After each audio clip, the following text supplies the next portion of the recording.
চট্টগ্রাম ৪ আসনে ত্রয়োদশ জাতীয় সংসদ নির্বাচনে বেসরকারিভাবে বিজয়ী বিএনপি নেতা আসলাম চৌধুরীর প্রার্থিতা বাতিল করেছেন আপিল বিভাগ। সকালে প্রধান বিচারপতির নেতৃত্বে ৪ বিচারপতির আপিল বেঞ্চ এ রায় দেন। ফলে তার ফলাফল প্রকাশ করা যাবে না। এর আগে গত ১৫ জুন শুনানি শেষে রায়ের জন্য ৩০ জুন দিন ধার্য করেছিলেন আপিল বিভাগ।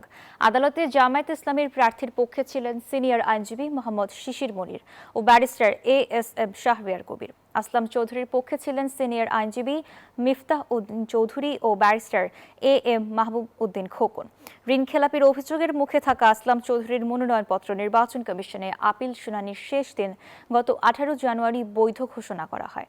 ফলে আসলাম চৌধুরী নির্বাচন করার সুযোগ পান। কিন্তু আপিল নিষ্পত্তি না হওয়া পর্যন্ত ফলাফল স্থগিত থাকবে এবং ফলাফল প্রকাশ হবে না বলে আদেশ দেওয়া হয়।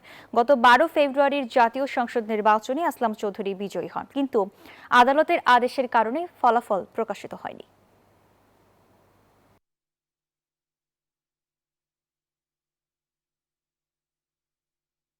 প্রতি সপ্তাহে সর্বোচ্চবার বিকাশ পেমেন্টে ৫০ জন হবেন পেমেন্ট চ্যাম্পিয়ন। জিতে নিন টিভি সহ আকর্ষণীয় সব প্রাইজ।